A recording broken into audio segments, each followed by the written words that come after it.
Well, this being the Blavasky Lecture, I just had to take the substance of my talk from the lady herself, from the Secret Doctrine. So those who know me and have listened to my talks over the past will know that my main theme, theosophically, is the core Secret Doctrine teachings. I do other things, as you'll find out on Tuesday night, but incidentally, I came across something the other day in the Theosophist magazine, where someone described seeing Madame Blavatsky in a room and then suddenly seeing the real person behind the old physical woman. And he describes this person as a 6-foot-something master of the most incredible power and beauty. And so this is how Theosophy seems to work. You get an outer appearance, like the old lady, and you don't see the reality behind that, because you've got to somehow lift your consciousness beyond the obvious outer appearance. But when I read that, I thought, that must have been an incredible experience to see her as she really is. So, reality, illusion, and life. Is there such a thing as reality?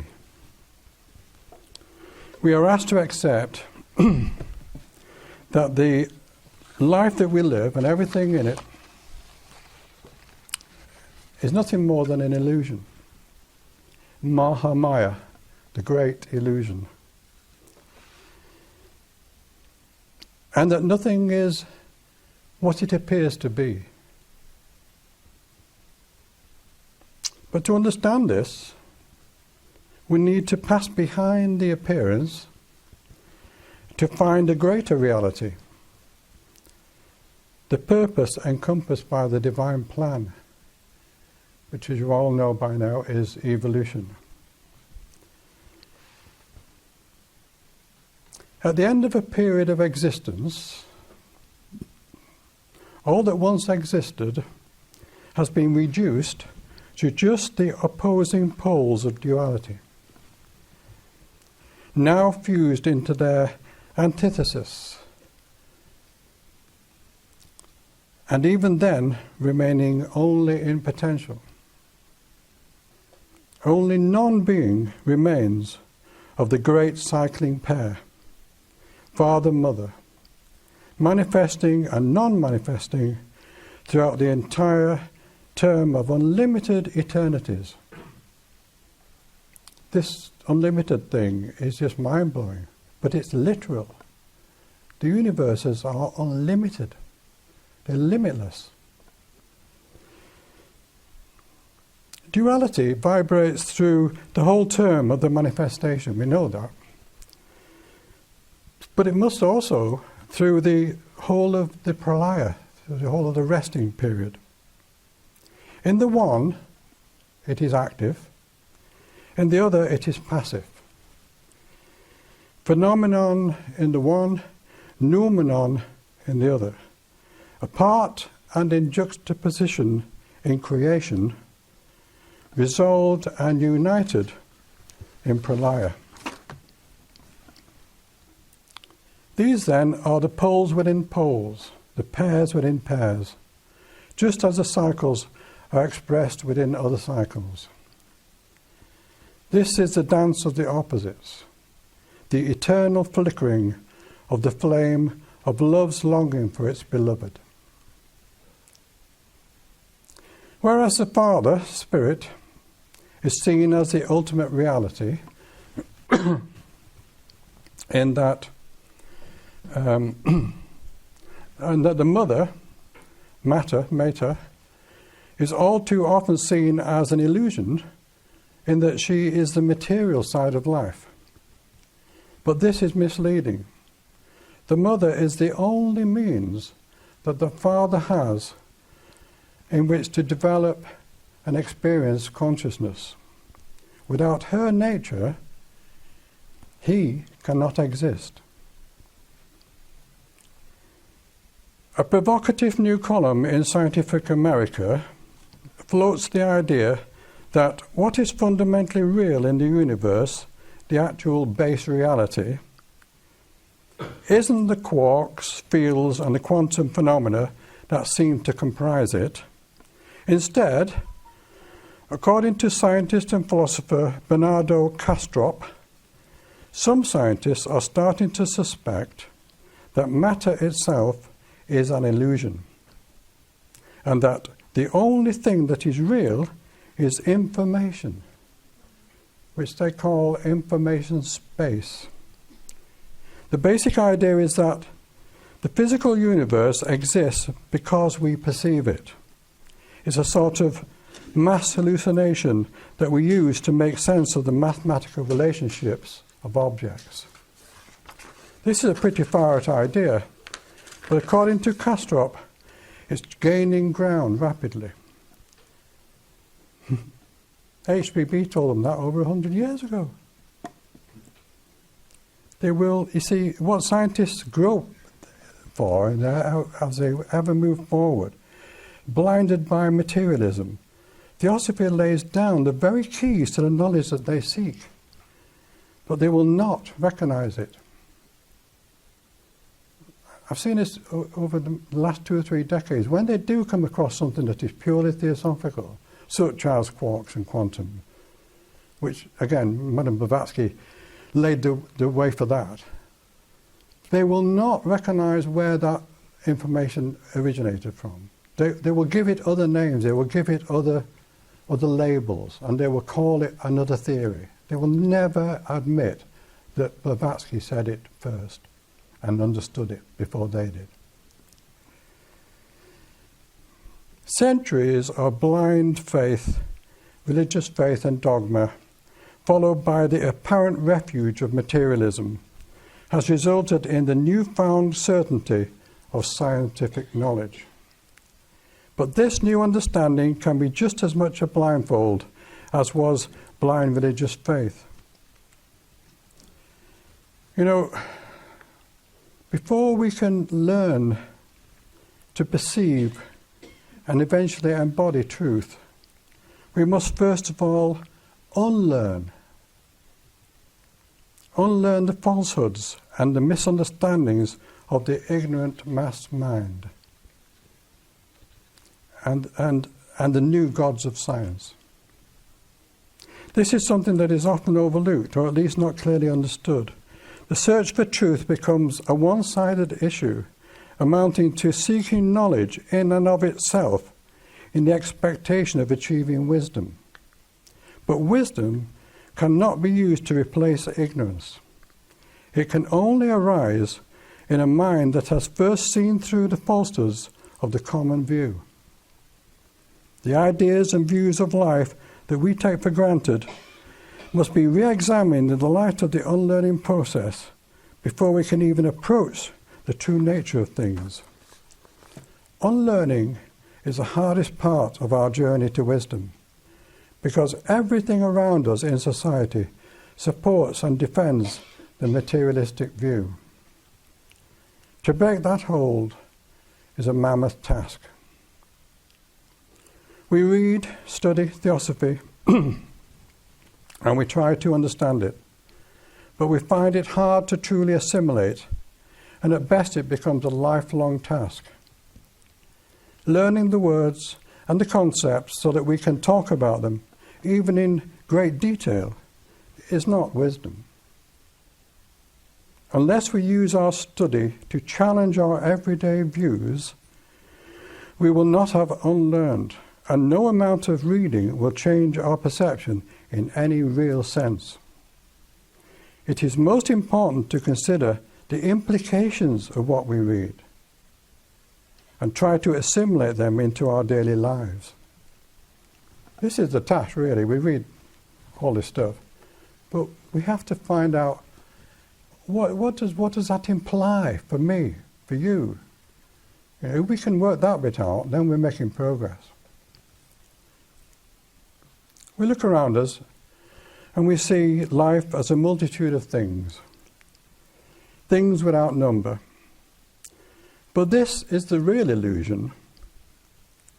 What we don't see is that life is one thing, one infinite and boundless whole. The challenge is to realize that everything is both separate and one thing at the same time. A paradox. Yet it is a paradox that can be solved by a mind that is not bound by outward material appearances, and that can penetrate to the inner reality just as easily as it sees the outer. Everything that exists, the universe, everything around us and within us, all of it are aspects of the one life. Nothing exists outside of the one life, because at its heart, it is the absolute, manifesting its potentials in an ever-expanding and contracting process that we call life. Some call it God, others call it nature, many names for the same thing. Yet it is beyond words, beyond human thought, because human thought can only conceive of something if it can bring it down to its own size, to its limited understanding. The absolute is too vast and deep to be limited by our tiny intellects.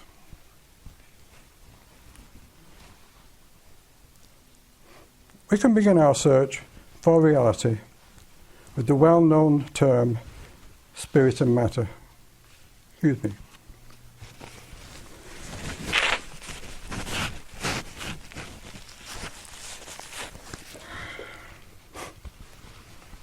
We could just as easily say life and form, or energy and substance. Let us understand that what we are referring to by any other name is duality, or polarization. We can see that one side of this pattern, the essential pairing, cannot exist without the other. There is no surface without an interior. There is no up without down, no positive without negative. All of life is dependent on this two-in-one, these inseparable twins, spirit and matter. Spirit and matter are essential to each other because they are a polarization of the one absolute whole. It is this polarization into the opposites that gives rise to all of life, to everything. And here is an important key. The very nature of this polarity is about the relationship between them. The relationship between them. This is the one single factor that all the cosmos hangs on. The relationship between spirit and matter. There is nothing, be it an atom or a mighty deva angel, that does not owe its very existence to this duality, this divine relationship of spirit and matter. We can even say that neither spirit nor matter exists of and by itself. And this is a fact known as a certainty by the very highest of spiritual beings. To quote the Master K.H. But what is spirit, pure and impersonal per se? Why, such a spirit is a non-entity, a pure abstraction, an absolute blank to our senses, even to the most spiritual. It becomes something only in union with matter. Becomes something, spirit becomes something only in union with matter. That's letter 93b, the Mahatma Letters to A.P. Sinnott. There is no spirit which is not encased in matter. There is no form of matter whatsoever that is not ensouled by spirit. Once we can accept this, we will see that in the actual process of the one life becoming manifest, if either one side of this relationship collapses, then both disappear, and the one life itself cannot manifest.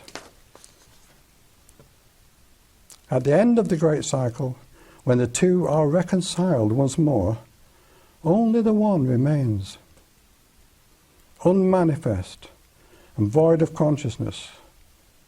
At the beginning of the great cycle, when the two pull apart, a relationship is created.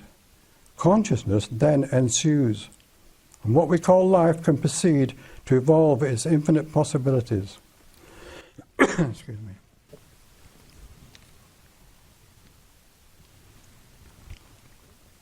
And here is another key fact. It is between these two poles, spirit and matter, that the web of the universe is spun. And this comes from the wonderful statement in the stanzas of Xian, Father, Mother, spin a web. Very catching phrase that. Once you've read that, it never leaves you really. Father, Mother, spin a web. That's the universe. In delving into the nature of matter, we find that it constitutes a limitation. It is like a vessel. Whether we are looking at an atom or a human body, it is the same. It contains. Even the highest, the most spiritual aspects must be contained in a sheath, however delicate the film of matter. Both spirit and matter are aspects of the Absolute, and both are of equal importance to the evolution of life. At the highest level, both are so rarefied that their existence is hardly more than a transient whisper. Even so, as the web of life is spun into ever more substantial fields of activity, the twin aspects of spirit and matter themselves become ever more tangible and yet ever more bound one to the other. When we consider spirit, we see that it is the life principle or active side of the relationship.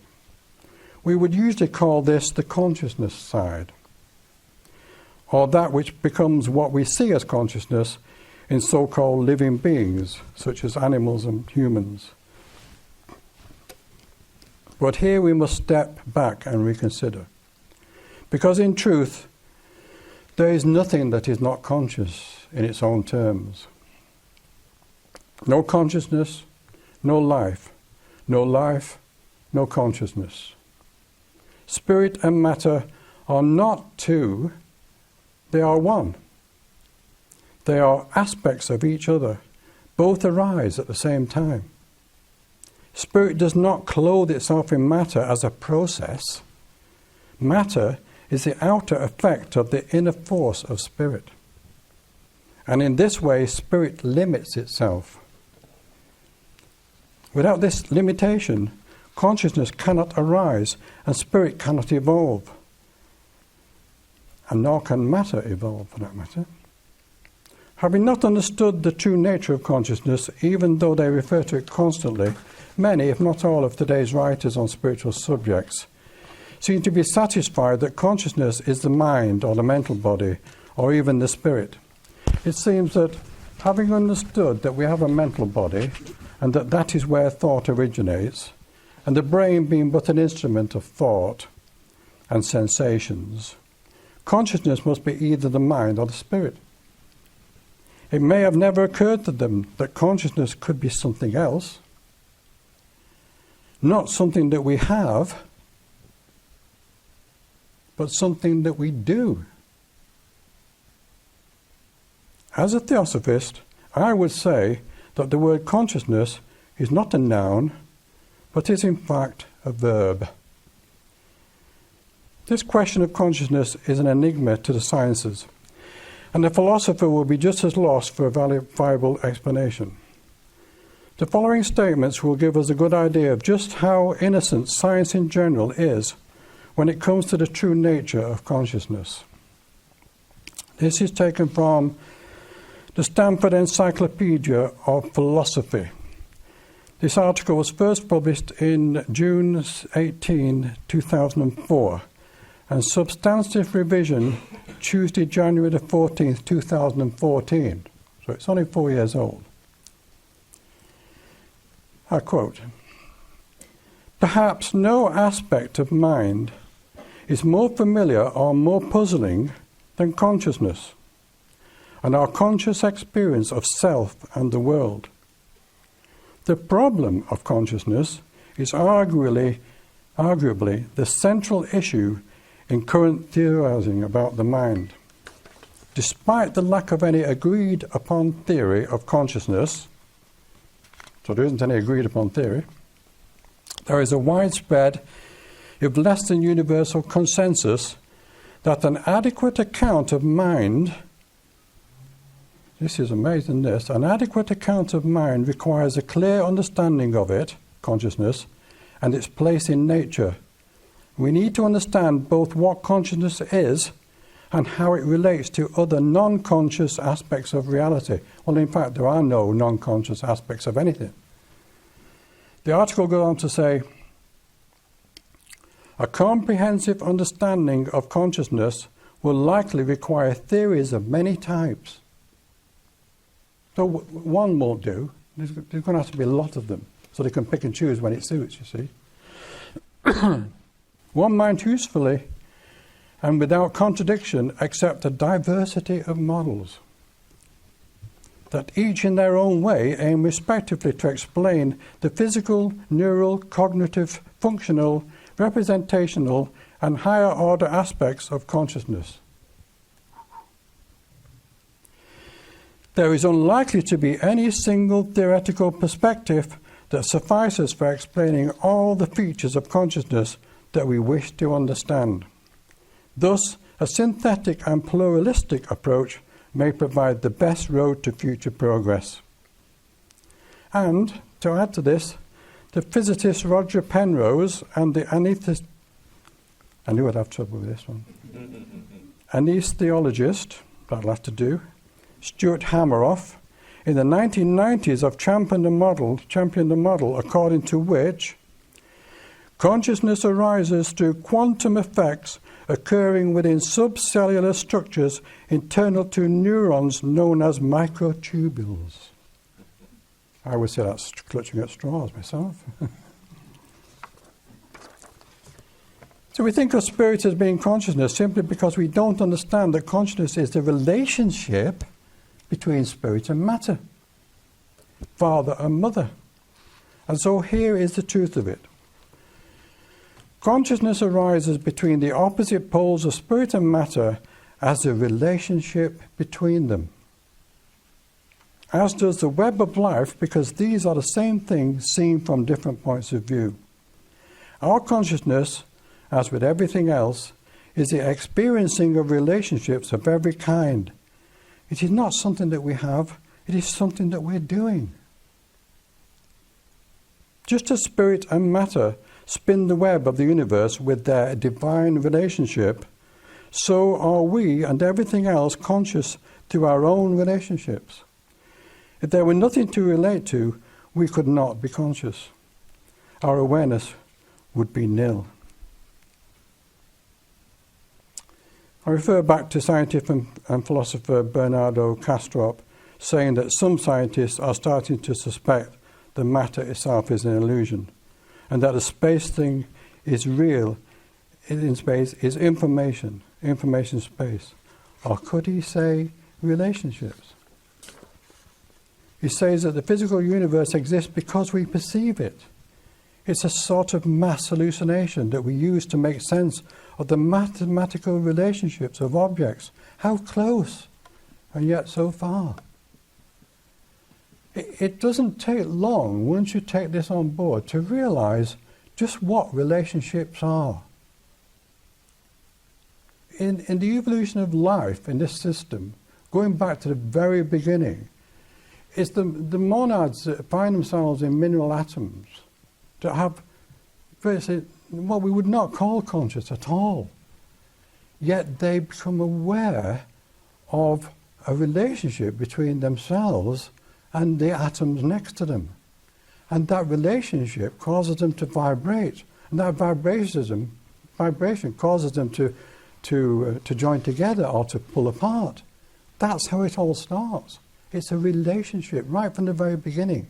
And at the end of the day, when we talk about cosmic consciousness and consciousness of the Buddhi and Atma and all that, we're talking about a relationship with the entire creative process. At the moment, our relationships are restricted to what we're having right now and to our love of nature and the fascination with the stars and the galaxies. But these are material things. I have a relationship with my wife, physical, emotional, and mental, and spiritual to some degree, but I don't have that same relationship with all of you and with everything in my garden and all the animals and all the birds and all the insects and the planet itself. But as we evolve consciously into superconscious states, such as the Masters, that's the relationship we will have. When we say the Masters are at one with life, we mean their relationships are not confined to each other. They have a relationship with everything. That's what consciousness is. Consciousness is the key, because it is both what we are, all things are conscious, and what we do, the relationships as experienced by all. In a way, it is what we are simply because the Absolute, in polarizing to give effect to the field, becomes conscious. Without this polarization, there is no relationship and no consciousness. But once activated, the one life is in a relationship with the whole evolutionary process, and thereby all aspects of that process are part of that divine or cosmic consciousness, that infinite relationship.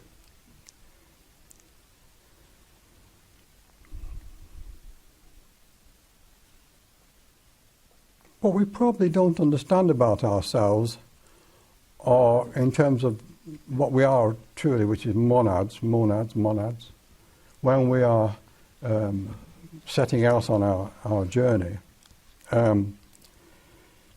we don't realize just how powerful we are.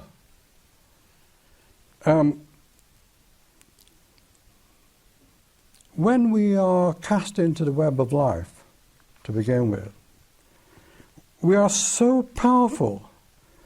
The waves of energy thrown out by our being into the web of the world, of the universe, our energy would shatter it, would disperse it, would destroy it. We don't see ourselves in those terms, do we? We're just a little me, little you. And yet we are so powerful that we have to be contained. What happens here is as soon as we enter the cycle of life, the third elemental kingdom, the first elemental kingdom on the higher mental plane, encapsulates us in a film, in a sheath of elemental substance. And that contains us. Without that, we would just disperse throughout the entire universe, and we'd have no reference points whatsoever. And yet we little realize the amount of energy, real energy, in terms of that has to be contained. And I'm thinking in relationship to that is the little atom, the little tiny atom, which in itself represents very little force whatsoever. Yet if you combine it in the right way with other atoms, you could destroy the planet. And also, we would have no way of traversing the planes in the cycles of evolution if we were not contained in some form. But the systems are stable because of the control exerted by the Shining Ones, the Devas. Under their direction, the elementals of the higher mental plane surround and enclose the monads in a containing field, a shell of elemental essence that conserves the earthwise wasted and devastating energy in a kind of aura at the higher mental plane. This containing work of the elementals is repeated on the lower planes as the monads are compelled to descend the planes towards the physical. We must also note that the monads anchor themselves to an atom of elemental essence on each of the three lower planes. These will serve as harmonic resonance, a kind of elemental memory, skanda, of the experiences on those planes, as well as a stable point of reference for each of the subsequent incarnations. There is no doubt that that mankind is composed of monads that have the potential of gods. The evolutionary journey that all must make as a mandatory requirement is designed to unfold the immense spiritual consciousness that is our destiny. And with that power, it is our future responsibility to safeguard nature, nurture, and instruct the numerous waves of monads that are even now following on behind us. There's an old Hindu legend that tells of the coming of man in the dawn of the morning of the world.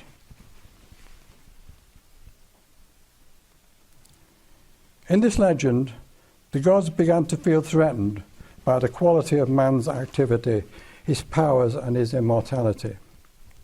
They started to perceive man as a threat to their own sovereignty. And so, fearing that man would eventually overthrow them, the gods took steps to reduce man's powers. After some debate, it was decided that the best way to achieve a weakening of human potential was to take away his immortality. If man could be made to lose awareness of his immortal state, his power would be all but lost to him. Man would be afflicted with the weakening condition of facing a life leading only to death. All that the gods needed to do was to separate man from his godhead. This they would hide where mankind would never find it.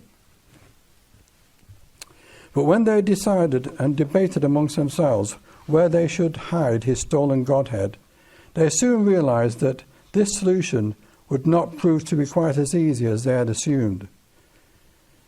Man is a mighty hunter, they pondered. If we hide it on the highest mountain, he will climb it. If we bury it deep in the earth, he will dig and tunnel. If we sink it in the deepest ocean, he will explore the bottom of the very depths. Pretty soon they began to despair, looking from one to the other with shrugs of hopelessness. There is no place he will not seek, they eventually concluded. But Brahma said, "Give it to me, and I will hide it where he will never think to look for it." They were doubtful and wanted to know where Brahma would hide man's godhead, but he would not tell them. Brahma, in his wisdom, had found the one place that man would never think to seek, even though he would go restlessly up and down mountains far and wide across the globe and to the depths of the deepest ocean, only to be overcome by death again and again and again. He hid it within man himself. To some, this myth, which can be found in many forms as a basic religious theme, represents an exile. Man is seen to be alienated from his own true nature or immortal true self. Thus, man is said to be lost, fallen, or cast out. This view suggests that reuniting with his immortal Godhead would result in mankind being reinstated in heaven and would once again become powerful as a god. How wrong this assumption is. In the myth, man's Godhead is not really separated from him, it is simply buried deep within him. If mankind was truly ever a threat to the power of the gods, he still is, but simply does not know it. In effect, man is a far more dangerous beast in this disjointed condition than he would be whole. We see this when we look at the destruction and horror man creates on earth with his God power, as he stumbles about searching for the power in immortality that is already his. Isn't that so true? We search for power, we search for wealth because that represents power. But all the power is ours to start with. We just misusing it. We just don't understand it. We don't understand ourselves. It's only when we come to realize that we are in fact already whole and that there is nothing missing that we stop chasing around, looking everywhere for that which is already in our possession. Then, far from threatening any gods, we settle down to a life of harmony, fulfillment, and service. Well, we may or may not have been divided up in some way during the morning of the world, but certainly not in the literal sense of the Hindu legend. A deeper study of the creation myth, as revealed by the wisdom teachings, tells us that it was our very immersion in the dense material planes and the darkening of our consciousness as a result that caused us to lose sight of our Godhead. Furthermore, it is revealed that this was not to cut us off from our true power and immortality, but to induce us to learn to develop and use that power responsibly. This development could only have taken place over the thousands of physical lifetimes that we have already had and in those still to come. Man is truly a god, albeit an unwitting one. Now, in the noontime of the world, he is starting to awaken to the creative power that he possesses.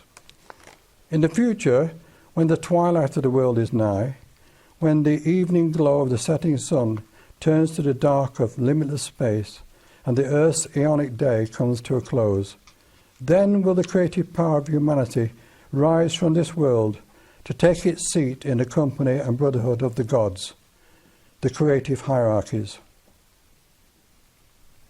You know, the world is a mirror of the self. Everything we see around us is a mirror of we ourselves. It's no use running around trying to make all things right, although we will do and we should do in a sense. The wrongs we see are reflections of our state of mind, and reflect the turmoil of our emotional instability. It is different for other life forms, animals, insects, plants, and so on. They see the world in miniature. Their awareness spans only their immediate surroundings. It was once the same for humans, but now we see the world as a whole, far beyond our immediate concerns. We think that we should right the wrongs of the world, the pollution, the cruelty, the starvation, the greed, and the self-serving of the few at the expense of the many. So we take whatever action we can to correct things, or we grumble our discontent and nothing really changes, or at least nothing changes enough. We blame others, politicians, governments, institutions and corporations, anything and everything except the real cause, that which is really responsible. Everything that we are discontented with is a reflection of our own collective and individual states of mind. The pollution we now see crippling the oceans is a measure of the disease in society and in our own bodies. The global warming that so threatens our lives with weather eruptions, flooding, drought and so on is a reflection of our manic and often desperate state of mind. We are polluting our bodies with the poisons of dreadful, manufactured and unnatural foods. We are breathing toxic air and eating cancerous substances. And we are poisoning our food with chemicals that kill the very life forms that we depend upon for that food. We pacify our minds with banal entertainments and mindless pastimes, which do nothing to develop our spirituality or even our character. We engage in violence on both personal and global scales. War is constantly with us, and only serves to make the lives of countless thousands helpless, hopeless, and intolerable. Here is the key. The world is a reflection of ourselves and of every evolving life on this planet. But humanity is by far the most powerful influence and the only life wave that acts irresponsibly. Unless and until we save ourselves, wake up, and consciously evolve, we will never save the world. The Master K.H. said that Theosophy was humanity's only hope. Not religion, not science, not governments, not saviours. Theosophy. Why did he say that? What was he thinking to make such an extraordinary claim? We have to ask ourselves, how can Theosophy bring an end to war, to starvation, poverty, global warming, inequality and exploitation and injustice of every kind?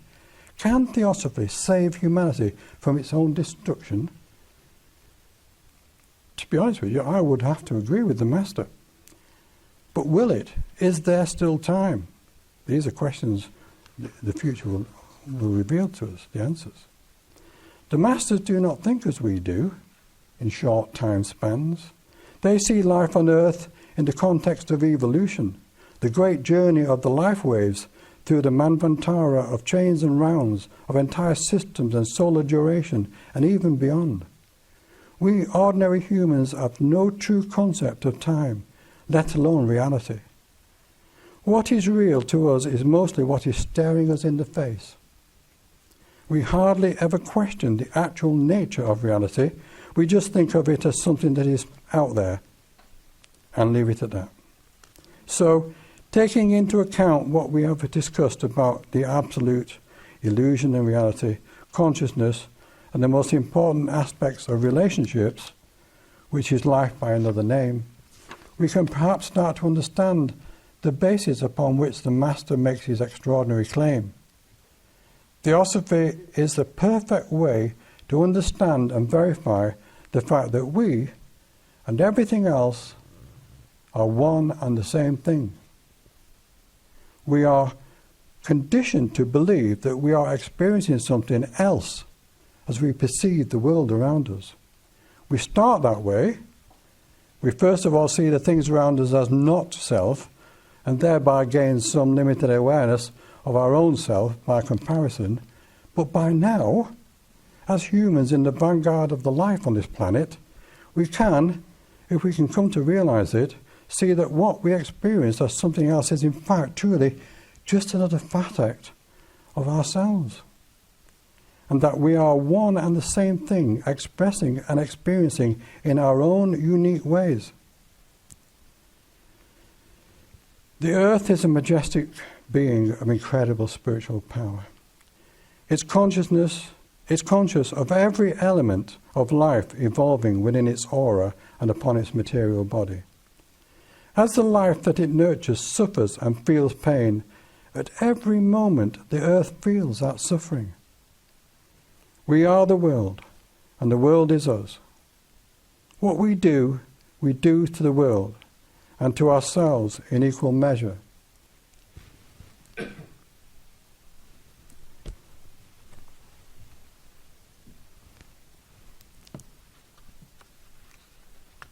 How then can we expect to heal the world unless we first of all heal ourselves? Living consciously in accord with the divine plan, guided by our theosophical teachings, is just as urgent as cleaning up our environment. Both are essential in these critical times. As Theosophists, we have the knowledge gifted to us to do this.